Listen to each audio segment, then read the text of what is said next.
Hey friend, thanks for tuning in. I am Kevin Keene, and this is Sounds to Live By, a video series where we dive into how to help you as a songwriter write genuine songs that benefit and connect with others. The point there being that you can write things that are authentic to you, but that also mean something to the world at large and that mean something to other people.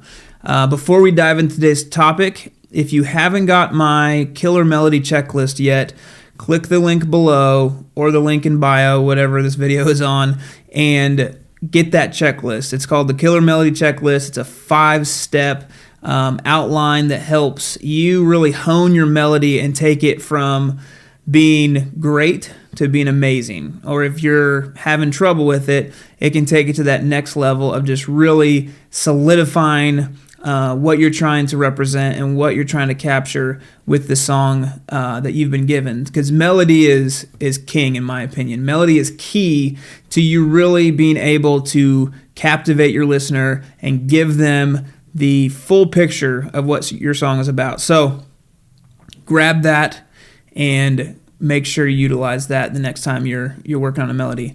On today's topic, we're talking about how to handle rejection as a songwriter. This is something we all deal with as artists. There's a tender spot in every artist's heart that has a hard time being rejected when they present something that really they created from their soul. Music is something so personal and intimate and a passion project for songwriters that it's really difficult when you put something out in the world and it's either received with,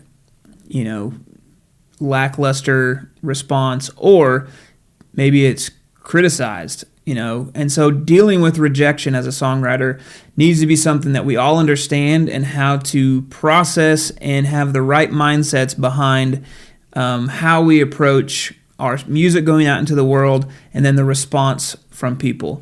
There's a couple things I want to point out here to help you get in the right frame of mind. Number one, we have to understand that our value and who we are as people, let me try that again. Our value and who we are as people is not determined by our artistic ability. Our art is important. We've gone through that a lot on previous videos. We have a responsibility as songwriters, and we have a huge opportunity to bless the world at large. But we are not the art we create. We stand alone as individuals, as human beings. We have value in and of who we are. And the minute we start to attach our value to our success as a songwriter is the minute we fail. There's no returning from that. Because even if you get to the pinnacle, everyone falls from the pinnacle at some point. At some point, Ed Sheeran will not be on the top. Even the people that are, from the 60s, 70s, 80s that were at the top, we still can look back and respect them, but they are not the highlight of everyone's day today. They're not the focus of everyone's attention like the stars of today are. So even if you get to the top, if you base your worth and value on that, I'm sure if you asked every famous person there is, if their worth and value being attached to their fame is a good thing, and if they were honest, they would say no.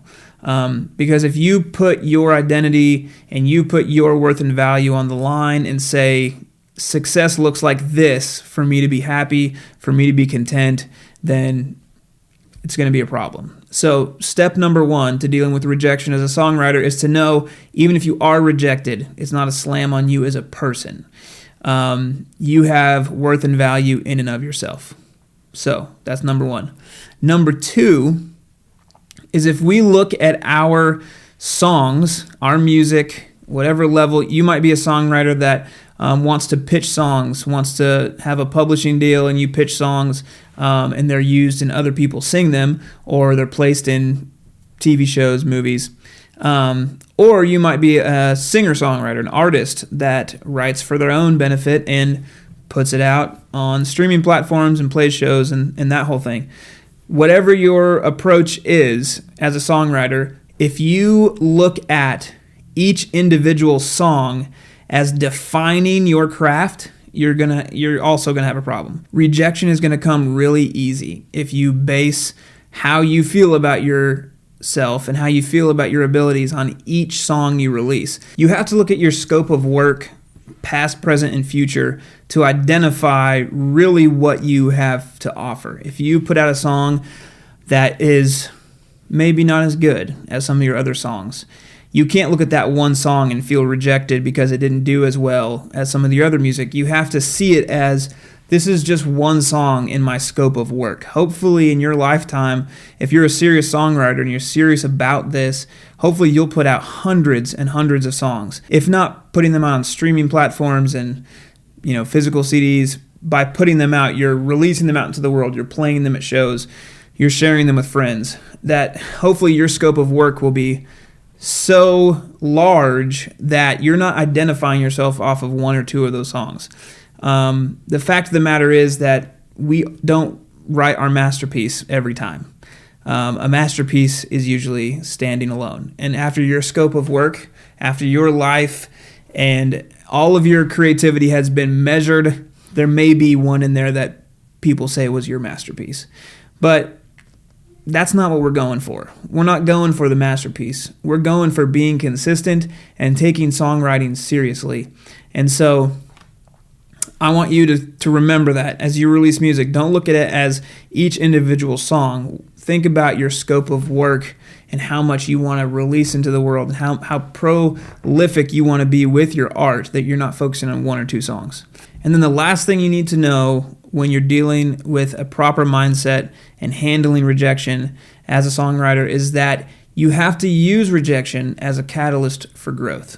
You have to be willing to recognize that maybe critical feedback isn't always bad. Some of it's just, if it's online, it's just plain mean and you don't even need to listen to it. Don't even listen to negativity without any kind of constructive criticism. Just don't even concern yourself with it. Don't try to apply it. Don't try to figure it out. Don't even worry about it.